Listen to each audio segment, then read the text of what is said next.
Welcome to Communis Podcast Season 2. Hi, my name is Lymae and I'm from Barangay Mambucal, Quezon and also. I'm Carl and I'm from Davao City. And this is the first ever episode of the NDMU BA Communication Podcast.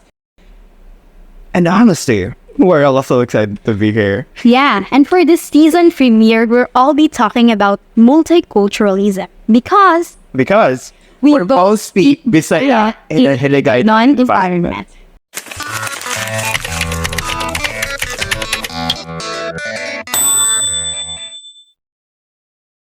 Now, before we dive into the podcast, let's define some terms. First, let me ask, what is the difference between Cebuano and Bisaya? Well, actually, Cebuano, it could refer to the people living in Cebu, or it could refer to the language itself. Yeah. On the other hand, Bisaya, it refers to the people living in the Visayan region. So basically, for example, you are from Cebu and I am from Iloilo, and we both called Bisaya because we're from the Visayan region.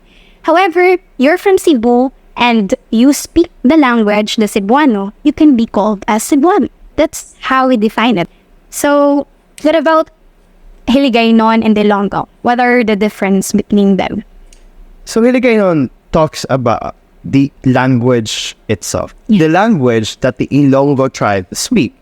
Pero, I think meron pang sa Bisaya, diba? Sa Bisaya, in the Mindanao context kasi, kapag, if you speak Cebuano, tawag sa Bisaya. Kasi that's what the Mindanao people prefer to be called. Kapag if we talk about speaking Cebuano, or, yeah, diba? Kasi kapag Ilonggo, hindi ka naman tawag ang Bisaya dito.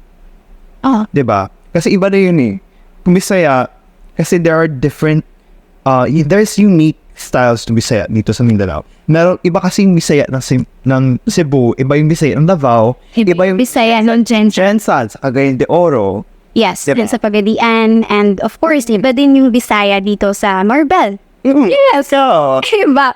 Because, a person na who lives in one of the only Bisaya speaking barangays in Coronadal City, para experiences mo. Actually, yung experience, no? Imagine nang you grew up in a Bisaya community, which is I studied elementary in our small barrio sa Barangay Mambucal, and people there speak Bisaya. However, nung first transitioning ko, alam mo yung first transition talaga. Yung first transition ko in high school, that was in the city. I studied high school here in city. So, my classmates or my teachers, they speak Hiligaynon. They speak their Ilonggo. And I was nervous at the same time because I didn't know. I can understand the language. I can understand Hiligaynon. However, I cannot speak them. You know, I was so quiet for the first few months because, ayun nga, I don't know how to interact with them because I'm afraid that I might be bullied because of my accent. My accent. I'm afraid that people will laugh at me or mock me for being Bisaya. Ganun.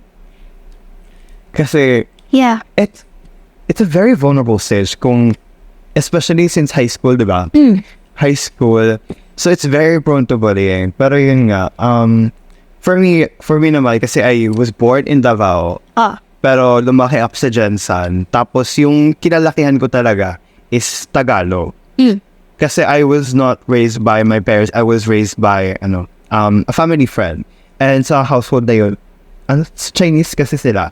So we spoke Tagalog or Chinese. Hokkien actually. Tapos naman, pag apos sa elementary, kailangan na namin doon. Kasi Chinese school, English or Chinese lang. They consider loud. Oo. They consider Tagalog, Bisaya, any other dialect as vernacular. Yeah. Tapos I didn't grow up speaking my mother tongue. Ko lang siya, I first experienced it or encountered it in high school din. Bisaya. So, like, nag-share na ako, siya na dyan sa school. Yeah, I transferred to the school and then I only learned the language, the dialect through context clues. And for the first few months, year, quiet, still adjusting, observing how iba kasing personality. Kasi with the dialect you speak, parang nag-iiba yung yung personality mo. Actually, there are studies that prove that. Hindi lang sa dialect, sa English. When you speak English, speak Tagalog, it's two different personalities. As if nag-change ka into a whole new form, into a new whole language. Yeah. Ganun. Like, for me, actually, that experience of mine, when I was in high school also, that was hard for me. Pero, the moment na I get too comfortable with my classmates, I allow myself na to learn there also, to learn the language, to learn to be able to speak Hiligaynon.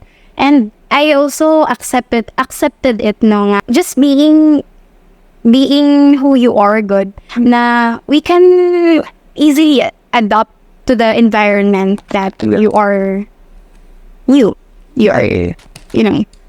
So, diba kapag when we're adjusting, yes, we have yan. Lalo ka pa sa NDMU, diba?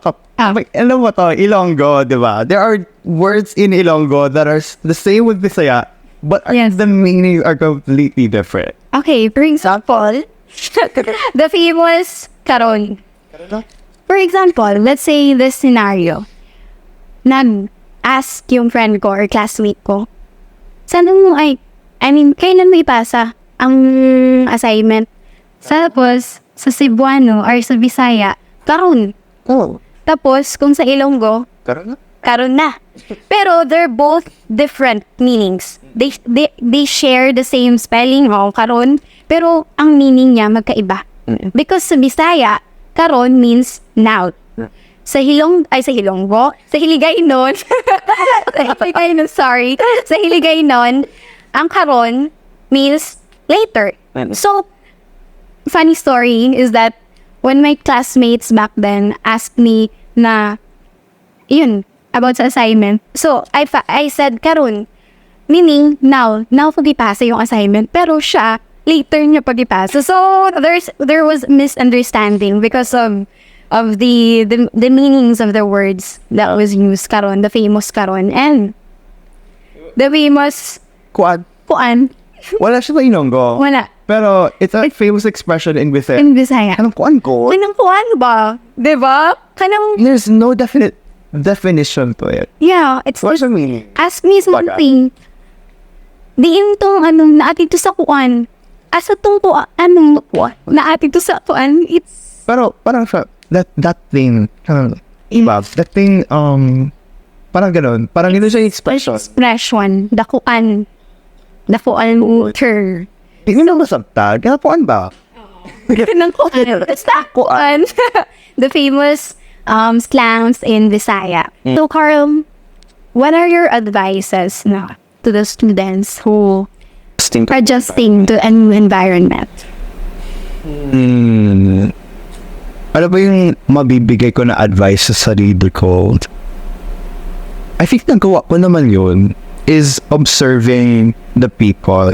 Kasi I know you want to get to blend in as soon as possible. Pero I hope you learn the context clues. I hope you learn yung customs ko nila. Kasi so you won't offend them. Yeah, for me, it took me a year to adjust to Bisaya. It took me a year to adjust to Ilonggo. Ngayong semester pala ako nagsimula mag-Ilonggo. Alam mo yan? Yes. Alam mo yan, last year Tagalog na ako. Pero ayun, because I really took the time to get to know the people, the language, the customs, the norms before really trying it out. Because I don't want to offend anyone. Parang ganun. I also don't want to be cringy. I think that's it. That's the end of our podcast. Now, next episode will be next week, and it will be by Kuya Dan and Mark. And we have about 7 more episodes. Yeah. Well, That's exciting. So, tune in for next week for next week's episode this is Comment to One Podcast. with Carl and Lymae. Season 2. Bye-bye. Bye.